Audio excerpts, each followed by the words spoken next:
Okay, this is probably my sixth take, but I'm gonna start right ahead. This video is about determining the density of pennies, lab number 5. Okay, so what we're gonna be doing is you wanna grab 5 pennies that are between 1962 and 1981. Preferably pennies that are not rusted or are not misshapen, because if they're misshapen, it would be hard for you to get a very good column. You have a lot of extra space between your pennies, and that will overinflate your height. The second set of 5 pennies should be between 1982 and present. So you can find any penny that's minted after 1982. You want to weigh your 5 pennies. So I'm just going to go straight to it. Let's say you weighed your 5 pennies and your pennies came out to around 10 grams. So this is the weight of your 5 pennies. Remember, weight is going to be listed in grams. And by the way, when you download the help folder or the help sheet, I do have some notes here for you, but I'm just going to keep going straight. Okay, for the height of the column of the pennies, the 5 pennies, you want to stack them, and you can use a wrench. The direction says use a wrench if you have a crested wrench to hold these pennies tight as you measure the height of the pennies. If you don't have a wrench, don't worry about it. You don't have to go to the store and get the wrench. You can be creative and just measure the thickness of 1 penny.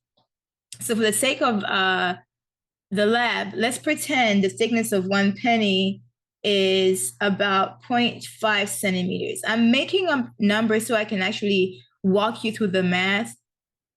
But then since we have 5 pennies, the 5 pennies will total, so this is going to be times 5, should be 2.5 centimeters, right? Because we have 5 pennies total to make that column. For the radius, you want to take your penny and then look at it from the top. You want to measure the thickest part of your penny from one end to another. Let's pretend that was the thickest part, and I'm going, I'm drawing a line that bisects the penny. That will be your diameter. So your diameter, for the sake of our math, let's say our diameter is 1 centimeter. But what we want is the radius, not the diameter. The radius is the diameter divided by 2. So that will be 0.5 centimeters. Somebody really likes 0.5. That person will be me. 0.5 centimeters. Okay. Let me make sure I am sharing and I'm recording, because, wait, am I sharing? I think I am sharing. Am I recording? Yes, I'm recording. Okay, y'all, I recorded almost all the way through and then I realized I wasn't sharing my screen. You know how annoying that is? Since I'm doing this by myself, there's nobody on the other end. They can't tell me, hey, professor, you're not sharing your screen. I miss those days. Anyways, focus back here. Since we have this right now in direction number, I think, in direction number, hold on a second, give me just a moment. Direction number 11. It does give you the formula of figuring out the volume. The volume is equal to pi r squared times height. Okay. So I want to bring this in, but I'm afraid that this is what's messed up the video, because at some point I couldn't write on here. So I'm just going to write my actual numbers. You're going to put in pi in your calculator. Our radius here, for the sake of conversation, is 0.5. We're going to square that. And then our height is 2.5. So when you work all this out, remember this is 2.5. I ended up with, let's see, a volume of 1.963 centimeters cubed, okay? And that's our volume because the volume is recorded in centimeters. Then to get our density, they say to take the gram number, that will be the mass right here, divided it by centimeter cubed, the volume. So your density is mass divided by volume. And when you work it out, you end up with 5.093 gram per centimeter cube. So you write the number here, and this number is essentially dP1, also known as the density of penny 1. So let me go ahead and erase all these numbers. I'm trying to stick with doing all my math right here so that I am not all over the place, right? I'm trying to navigate less because I have recorded this video so many times. This is like the 6th take. So I don't want to have to do it again. So let's say that density of copper, these once again are not true numbers. They're not the actual numbers. Let's say we found the density of copper to be 6.00.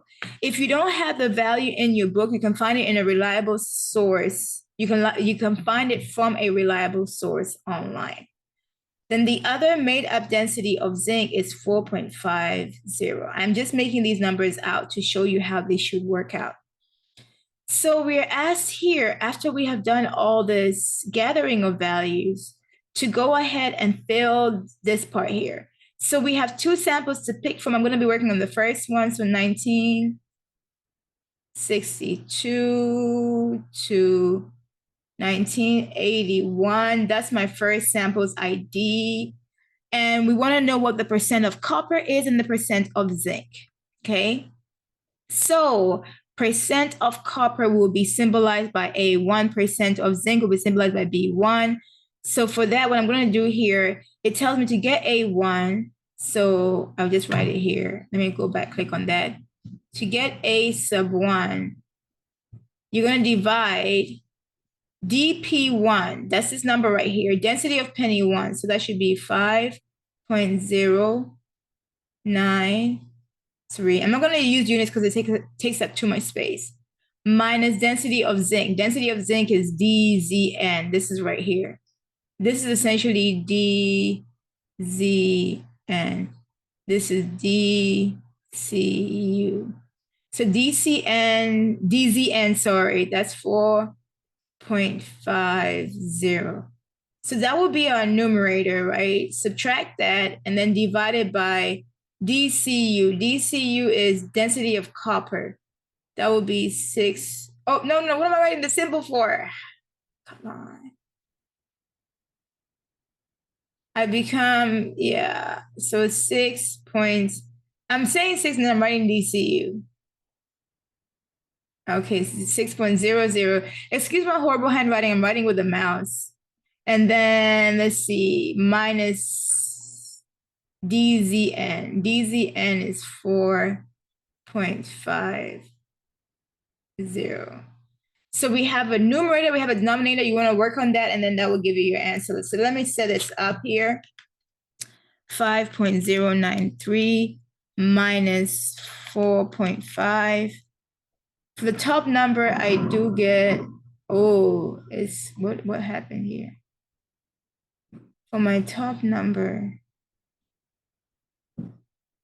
I get 0.593 divided by my bottom number should be 6 minus 4.5 should be 1.5. So 5 by point. Divide this number.